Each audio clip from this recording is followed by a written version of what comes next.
Déporter sa mémoire sur le numérique, n'est-ce pas ce que nous faisons déjà quotidiennement? Mais alors avec quelle efficacité et surtout quelles conséquences, puisqu'on a régulièrement ce sentiment de tout oublier. Il y a une application française qui, elle, propose de se réapproprier nos souvenirs. On en parle avec Thomas Salle. Bonjour. Bonjour. Vous êtes mon grand invité aujourd'hui et vous êtes surtout le cofondateur de Memorizer, qui est une application donc française qui est dédiée à la mémorisation.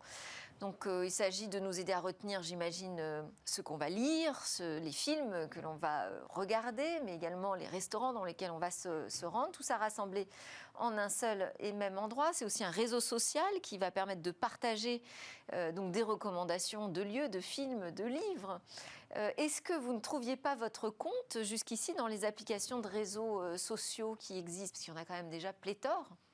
Oui, donc en effet, on avait plusieurs frustrations avec Charles, mon cofondateur, quand on a décidé de créer Memorizer. D'abord, c'est sur le sujet de l'oubli, où on utilisait à la fois des apps de notes et notre galerie photo. Et en fait, finalement, ça marchait pas bien. Moi, dans mon app de notes, j'avais pas envie de mélanger, changer les pneus de la voiture, ma liste de films à voir. Et en fait, un an après, quand je regardais ma liste de films, je savais plus pourquoi j'avais ajouté ce film, qui me l'avait recommandé, de quoi ça parlait, donc ça marchait pas bien. Et en même temps, dans ma galerie photo, j'avais des photos de mes proches, des photos de voyage et des screenshots, je sais pas, de recettes de cuisine que j'avais trouvées sur Internet. Et en fait, je les retrouvais jamais parce que tout était mélangé. Donc nous, on a essayé de faire la synthèse de ça pour que ça soit beaucoup plus accessible et qu'on s'y retrouve plus facilement. Et après, sur la alors partie...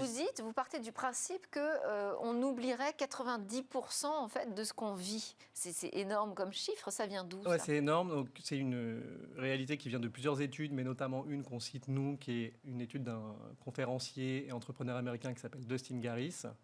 Et donc lui, ce qu'il dit, c'est qu'on oublie 27 jours sur 30. Donc effectivement 90%. Donc je pense qu'après, il faut bien distinguer la fonction d'oubli du cerveau qui est nécessaire. Et il y a plein de choses qu'on veut tous oublier et on a raison de le faire. Mais nous, ce qui nous frustre, c'est les choses qu'on ne veut pas oublier. Un livre dont j'entends parler à la radio, un resto que me recommande un ami, et qu'on oubliait systématiquement. Mais ça, on peut le retrouver justement via les apps sociales, via nos réseaux sociaux, des recommandations. Tu connais un restaurant, enfin, c'est des choses qu'on fait assez couramment. Donc, je pense que ça peut marcher dans certains cas et les réseaux sociaux ont plein de fonctions super intéressantes. En tout cas, moi, j'ai plus d'applications sociales sur mon téléphone. Vous n'en avez plus? Non, j'en ai plus du tout. Pourquoi? À part Memorizer, parce que je trouve que le contenu est quand même en partie médiocre et surtout il est évanescent. Donc en fait, c'est des choses qui peuvent m'apporter du plaisir sur le court terme, mais en fait, sur le long terme, ça m'apporte pas de valeur. Et donc dans Memorizer, il n'y a pas la course au like, il n'y a pas la course à être le plus beau, et toutes ces choses qui, je pense, quand même, sont des dérives des réseaux sociaux et qui vont probablement être régulées d'ailleurs avec le temps. On n'essaye pas de vous faire passer le maximum de temps dans l'application. On essaye justement de libérer votre cerveau, que vous puissiez mettre vos bons plans, les partager avec vos amis, vous piocher dans les bons plans de vos amis, et ça devient vos futures envies. Alors, c'est l'idée de lancer un nouveau réseau social, c'est pas nouveau. Il y a eu plein de tentatives, notamment en France, hein, et avec très peu ou pas encore de succès. Pas de grand succès, en tout cas. C'est compliqué de lancer une app sociale quand même en France. Hein. Ouais, c'est très compliqué. Donc ça ne vous fait pas peur, ce challenge? Ça nous motive. Non, ça ne nous fait pas peur. Nous, on est très fort sur la culture, le divertissement et les lieux. Vous cherchez un film. En fait, moi, avec ma femme, j'ai toujours la frustration. On passe 1 heure sur Netflix. En fait, le temps de trouver un film qui nous plaît à tous les deux, finalement... Ça, vous me dites que l'algorithme qui vous recommande les films n'est pas pertinent. Ouais, pour moi, il ne marche pas très bien. Et donc, finalement, ma femme finit par être fatiguée, elle va se coucher, puis je regarde le film tout seul. Et puis, des fois, au bout de 5 minutes, en fait, je me dis, ah, ben, il n'est pas bien, je change. Enfin, alors que maintenant, en fait, je vais dans Memorizer, j'ai la liste de films à voir, j'en choisis un, je sais qui me l'a recommandé, je sais ce qu'il en a pensé. Nous, on récupère automatiquement avec nos intelligences artificielles le résumé du film, l'auteur, la date de sortie. Et après, je l'achète sur 2 € sur n'importe quelle plateforme et je suis très content. Donc voilà, ça c'est vraiment une différence avec les réseaux sociaux traditionnels. C'est quand même une nouvelle aventure, parce que vous l'avez fondé en 2019, mais finalement le lancement officiel, là, c'est en ce moment, c'est au mois de mai. Vous avez déjà réalisé un premier tour de table d'1 million d'euros auprès de Kimaventure et d'une vingtaine de business angels. Qu'est-ce qui les a convaincus? Ouais, donc c'est aussi ça qui nous fait pas peur, c'est qu'on est très bien accompagnés par des gens qui nous font confiance depuis le début et qui sont très motivés pour faire grandir Memorizer. Ce qui les a convaincus déjà, c'est que je pense qu'on était des entrepreneurs expérimentés et très motivés, qui croyaient vraiment au projet et que tout le monde avait le problème. Tout le monde disait ah, bah, moi j'oublie effectivement les livres, les films, les restos qu'on m'a conseillés. Dans mon app de notes, je suis perdu. Donc je ne peux pas citer tout le monde parce qu'effectivement il y a beaucoup de business angels. Je vais juste citer ceux qui nous ont accompagnés depuis le début. Ouais. Donc il y a effectivement Xavier Niel et Jean de la Roche-Brochard via le fonds Kima Ventures. Il y a Nicolas Santiveille qui est le fondateur de la marque Ami Paris, qui est une boîte de prêt-à-porter et qui est très impliqué dans la Friend Touch, qui promeut la culture et le lifestyle, et qui est vraiment ce qu'on veut essayer de mettre en avant avec Memorizer. Ah, et, donc derrière, il y a aussi la volonté de mettre en avant une culture française. En tout cas, non, la culture au sens large. Un art de vivre à la mais en tout cas, oui, française. on aimerait que plus d'applications mobiles émergent de France et d'Europe, qu'elles soient régulées par des entités européennes. Ah, donc là, plutôt sur la question de la souveraineté. Oui, et puis qu'on soit peut-être... et bien sûr, on lancera Memorizer aux États-Unis, on essaiera de conquérir ce marché aussi. Mais je pense que oui, c'est important qu'il y ait des apps consumer. Désolé, il y a pas de... je connais que l'anglicisme. Grand public. Ouais, grand public qui émerge depuis l'Europe, quoi. Et aujourd'hui, en fait, la plupart des apps qu'on utilise sont américaines, donc on est un peu vassalisé, je pense, sur ce sujet-là, quoi. Ouais, bah ça fait 2 défis à relever, hein. Un nouveau réseau social et imposer une app française dans le monde numérique. Il va falloir être bon. Alors, vous êtes sur les stores d'applications depuis 18 mois. Ouais. Vous dites que vous en êtes à la 30e version, c'est ça ? Ouais, on a beaucoup itéré, donc c'est pour ça qu'on a un peu retardé le lancement. Donc on a une équipe de 10 développeurs et designers. Qu'est-ce qui est compliqué ? Pourquoi autant de nouvelles versions ? Bah, c'est un peu Il y a beaucoup de technologie derrière ? Il y a beaucoup de technologie. Donc l'idée, c'est de bien comprendre quels sont les besoins de nos utilisateurs. Et donc on préfère itérer vite et rapidement pour arriver à une version qui aujourd'hui est très satisfaisante. Et on a 50 000 utilisateurs ravis de l'utiliser tous les jours. On utilise beaucoup de technologies d'intelligence artificielle. Donc on fait par exemple de la reconnaissance de caractères. Donc si vous prenez un livre en photo, on va détecter le titre automatiquement. Comme ça, vous n'avez même pas à le taper le titre. De ce titre, on va vous récupérer le résumé du film, la date de sortie, l'auteur. Et en fait, ça vous fera autant de points d'entrée supplémentaires pour récupérer ensuite cette information dans votre mémoire. On fait de l'intelligence plusieurs réseaux de deep learning pour reconnaître l'image. Donc ce qui est génial avec Memorizer, c'est que quand vous créez un memory, qui est en gros du texte plus une image, on le range automatiquement dans la bonne catégorie. Donc en fait, c'est une app de notes, vous n'avez même pas besoin de choisir la catégorie dans laquelle vous allez ranger vos notes. On vous le met directement dans la catégorie livre, film, restaurant, ce qui vous intéresse, quoi. Donc ça, c'est l'idée d'organiser ces souvenirs, ces mémoires de manière très simple, très rapide. Je parlais, vous dites, vous le mettez dans votre mémoire, mais ce n'est pas ma mémoire, c'est une mémoire déportée, c'est une mémoire numérique. Tout à fait. Aujourd'hui, c'est un peu ce qu'on a tendance à faire quand on va tout chercher sur un moteur de recherche. La moindre question qu'on se pose est accessible d'un clic. Ouais. Et on a pourtant cette impression, je le disais en introduction, que quand même on oublie tout finalement. Tout ça, ça ne reste pas. Est-ce que déporter sa mémoire numérique, vraiment, ça va améliorer notre mémoire et notre sentiment de ne rien oublier ? Tout à fait. En tout cas, moi, depuis que j'utilise Memorizer, j'avais déjà une bonne mémoire, en fait. Et mon associé... Ça n'aggrave pas le phénomène, je veux dire. Non. Je veux dire, finalement, c'est encore plus facile de déporter notre mémoire sur un support En tout cas, ce n'est pas du numérique. tout ce qu'on constate. Et on fait des sondages avec nos utilisateurs. Et donc, mon associé qui avait une très mauvaise mémoire a maintenant une excellente mémoire. Ah bon ? Et en fait, donc dans Memorizer, en fait, vous rajoutez simplement vos envies, ce que vous avez envie de faire, et ce que vous avez aimé, en fait. Et donc, déjà, il n'y a que l'essentiel. Il n'y a que ce qui est important.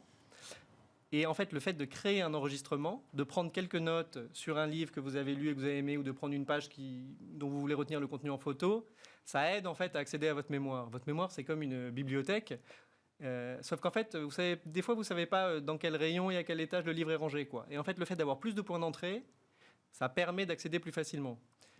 C'est comme quand on se dit... C'est-à-dire que c'est rangé dans la bonne boîte, on sait où chercher. On sait où chercher, et puis des fois, en fait... On a un souvenir, je sais pas, on peut sentir une odeur et ça nous rappelle un plat de notre grand-mère, mais de la même façon, on se dit « Ah, ce week-end, c'était où? J'étais avec qui ?» Et en fait, une fois que vous avez une information, vous avez accès aux souvenirs. Donc nous, ce qu'on fait, c'est ça, c'est qu'on vous donne plus facilement accès aux souvenirs. Alors, vous parlez de grand-mère, justement. Votre réflexion sur la mémoire, elle a démarré aussi avec la maladie de votre grand-mère, d'Alzheimer? Ouais, en effet. Donc j'ai une grand-mère qui a été très inspirante pour moi et qui était à la fois entrepreneur et mécène, c'est eu un peu d'émotion d'en parler d'ailleurs, Oui, qui a été non, je vous en prie, la meilleure grand-mère du monde et qui depuis 5 ans a développé la maladie d'Alzheimer. Et donc c'est un cauchemar parce que ça lui vole ses souvenirs. Oui. Et donc moi, en tout cas, ça m'a donné envie, en plus des frustrations que Charles et moi on avait sur vraiment le fait d'oublier, de travailler sur les problématiques de mémoire et donc de mieux comprendre comment ça fonctionnait. Donc j'ai lu, je sais pas, 10 bouquins sur la mémoire et la maladie d'Alzheimer. Et donc c'est un Et qu'est-ce qu'on peut en retenir? Qu'est-ce que vous pouvez nous dire sur la mémoire, sur son fonctionnement? Qu'est-ce que vous en avez retenu, justement? vaste sujet. En tout cas, ce que j'en ai retenu, c'est que pour bien retenir, il faut faire deux choses. Il faut dormir et il faut utiliser Memorizer. Et pourquoi il faut dormir? Parce qu'en fait, la nuit, c'est là où les souvenirs à court terme se transforment en souvenirs à long terme. Et donc, si vous dormez mal, eh ben, cette transmission ne se fait pas. Et la deuxième chose, c'est que la nuit se fait la neurogénèse, donc qui est la destruction des neurones inutiles et la création de nouveaux neurones. Et si vous dormez pas bien, ça se fait pas. Et il vaut mieux dormir avant minuit. Et je rappelle, Quand on dit que les heures qui comptent, ce sont celles avant minuit. je rappelle que minuit, en fait, ça veut dire le milieu de la nuit.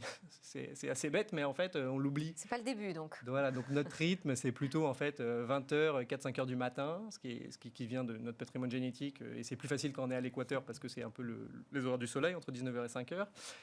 Donc dans une vie, par exemple, trépidante parisienne, c'est un peu difficile, mais 22 heures, c'est à peu près jouable. Donc moi, plus je me couche tôt... Donc bonne hygiène de vie, bien dormir et ensuite organiser finalement, organiser sa mémoire. Exactement. Alors, vous faites partie de l'équipe de Blablacar, vous étiez là pratiquement au début de l'aventure. J'ai reçu Fred Mazella il n'y a pas très longtemps aussi dans la grande interview. On parle de la mafia Blablacar finalement, parce qu'il y a énormément d'ex-Blablacar qui ont monté leur start-up. Est-ce que pour vous, vous l'avez vécu là aussi comme ça, comme un tremplin, comme une aventure qui donne envie de lancer sa boîte? Ouais, tout à fait. Donc moi, je faisais de la finance en fait avant de rejoindre Blablacar. J'ai rejoint la start-up quand il y avait 20 personnes. J'étais le premier product manager et j'ai construit l'équipe produit en charge de développer les applications. Ce que j'en ai retenu, c'est une aventure extraordinaire, des fondateurs aussi brillants que bienveillants. Et moi, ça a été une révélation du fait que j'avais envie de construire des produits et de les bâtir. Donc aujourd'hui, c'est des produits numériques, peut-être demain, ça sera des produits physiques.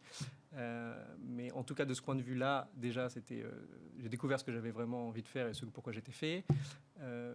Une façon de fonctionner très pragmatique et très simple, et ce qui était vraiment différent des boîtes que j'avais fait avant, où on vit dans une complexité qui, je pense, ne fait pas toujours tout avancer. Et je pense qu'on peut tous vivre dans l'administration française ou dans ce pays. Et oui, donc ça m'a donné le virus. Et c'est tous des copains. Et je fais des barbecues chez Frédéric. Et on échange sur l'entrepreneuriat, sur la société en général. Le rôle modèle, en fait, c'est quand même très, très, très, très important. On s'en aperçoit. Et alors, vous êtes aussi parti en Silicon Valley. Oui, tout à fait. Donc après Blablacar, en fait... C'est pour aller piocher des idées? Pourquoi vous y êtes allé? Parce que j'avais envie de voir, parce que c'est quand même là-bas que ça se passait, le software, le logiciel, et donc j'avais envie de voir. Et donc j'ai passé 18 mois, ce qui était une chance incroyable et une super expérience. Et ce que j'en ai retenu, c'est que quand même c'est un pays qui s'est construit sur le positivisme. Et donc en fait, tout est possible et le meilleur est toujours à venir. Donc c'est une société qui a des écueils quand on la regarde, notamment avec notre prisme européen, mais de prime abord, c'est quand même très agréable. Et après, ce que j'ai retenu, c'est l'ambition de faire des produits globaux, d'abord à l'échelle des États-Unis, puis à l'échelle mondiale, qui passe à l'échelle, comme on dit. Et c'est aussi plus simple en partant des États-Unis qu'en partant de France. C'est plus simple. De pensée globale. C'est plus simple, oui, parce que c'est un marché de 400 millions de personnes avec une unité réglementaire, de culture, de langue. Je pense que la différence est en train de s'atténuer. Mais oui, on a intérêt à l'échelle européenne à aussi unifier nos règles, quoi. Et alors, dans ma question, c'est pourquoi ne pas avoir lancé Memorizer, qui a déjà un nom anglais, directement depuis la Silicon Valley? Pourquoi vous êtes rentré en France? Parce qu'on a construit nos familles, en fait, avec Charles, mon associé, en étant proche de la quarantaine, qu'on avait envie, en fait, de quand même s'investir en France. Et que finalement, en fait, tous les développeurs qui sont des gens avec qui j'avais travaillé avant dans mes différentes expériences, qui font en fait le succès de l'application aujourd'hui, étaient en France. Donc ça n'avait pas vraiment de sens d'aller aux États-Unis et je pense qu'on ira peut-être plutôt à New York en fait. Ni d'y rester, parce que vous étiez sur place pendant 18 mois. Ouais, tout à fait. Non, on a eu de rentrer. D'accord, l'appel du pays. Bon. L'appel du pays. Autre expérience sur laquelle je voulais vous entendre, c'est Station F. Vous faisiez partie d'un programme. Ouais. Vous y êtes resté un peu plus d'1 an, je crois. Tout à fait. Qu'est-ce que ça apporte de travailler comme ça dans un campus de start-up quand on se lance? Plein de choses. Donc nous, on a eu la chance d'être d'abord incubé à Station F, ensuite d'être incubé chez Naver, qui est le Google plus Facebook en Corée et au Japon. Ouais. Et donc avec des boîtes grand public, enfin à vocation grand public et qui font des applications mobiles. Et ensuite, on a été sélectionné dans le top 30 des startups de Station F. Et en fait, cet ensemble de choses fait que on avait vraiment accès à un réseau d'entrepreneurs qui avaient les mêmes problématiques que nous et sur la communication et sur la technique. Donc, on a vraiment beaucoup échangé là-dessus. Une grande valeur. Et après, je pense quand même que Station F représente bien l'esprit de Xavier Niel, qui est quand même d'être dans une situation relativement confortable pour entreprendre, mais pas trop. Et le but est quand même d'être créatif, de bien dépenser son argent, de se concentrer sur son produit et sa communication, quoi. Et donc, je pense de ce point de vue-là, c'est aussi un bon apprentissage. C'est pas du tout de luxe, quoi. Et c'est la volonté, je pense, de Xavier, quoi. Niel. Et alors, bien dépenser son argent, mais alors bien faire rentrer l'argent. Vous en êtes où sur le modèle économique? Donc, pour l'instant... Vaste question dans le numérique. Vaste question. Pour l'instant, l'application est gratuite. Surtout pour une app grand public. Tout à fait. Donc, pour l'instant, c'est gratuit. Pour l'instant, c'est gratuit.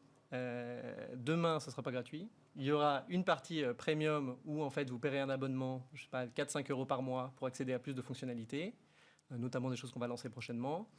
Et une partie freemium qui sera gratuite pour continuer à utiliser l'application au quotidien, parce qu'on pense quand même que c'est une application que tout le monde a vocation à utiliser et on veut qu'elle soit vraiment accessible au maximum de gens, quoi.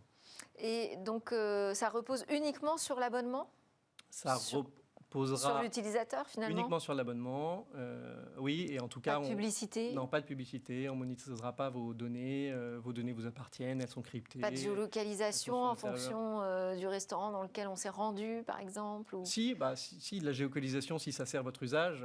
En effet, positionner vos memories. Dans Memorizer, vous créez des memories sur une carte. Ça a effectivement beaucoup de valeur, notamment pour les lieux, quoi. Quand je consulte les restaurants, j'ai envie de savoir où ils sont, quoi. Donc oui, si vous choisissez d'activer la géolocalisation, elle est activée.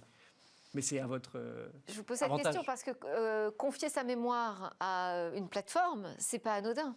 Ce sont des choses très personnelles. C'est pas anodin. Donc nous, on n'a pas accès à vos memories. Ils sont là pour vous. On les stocke sur nos serveurs. Comme ça, si vous perdez votre téléphone ou vous faites voler, vous avez toujours accès. Ce qui est quand même moins pratique avec le carnet de notes ou ce genre de choses qu'on perd quand même assez facilement. Et en fait, on respecte toutes les règles RGPD, qui sont des très bonnes règles, qui sont en train d'être adoptées par les Américains d'ailleurs. Et alors, vous m'avez parlé de nouvelles fonctionnalités en 2022. Est-ce que vous pouvez déjà nous en dévoiler, je sais pas, une ou deux? Oui, tout à fait. Alors, il y a tellement de choses qu'il faut que je fasse un peu le tri. Fonctionnalités gratuites ou payantes? Je ne sais pas encore vous dire. C'est pas encore décidé tout à fait. Là, on va lancer le scan de code barre. Donc en fait, vous êtes chez des copains ou dans une bibliothèque, vous scannez un code barre d'un livre ou d'une BD, on va vous récupérer toujours pareil, le résumé, le titre, l'auteur, la ligne de sortie, hop, ça s'enregistre automatiquement dans Memorizer, vous n'avez rien à faire, on fera pareil sur les QR codes. On va créer un modèle qui en fait va aller chercher dans votre galerie tous les souvenirs un peu perdus. Par exemple, vous avez probablement 50 restaurants dans lesquels vous êtes allé, vous avez pris des photos des plats. On va récupérer ça dans votre galerie, on va remplir votre liste de restaurants automatiquement. Pour qu'en fait, en plus de pouvoir rajouter vos envies, les restaurants que vous voulez faire, vous ayez automatiquement tout le passé qui sont intégrés dans Memorizer.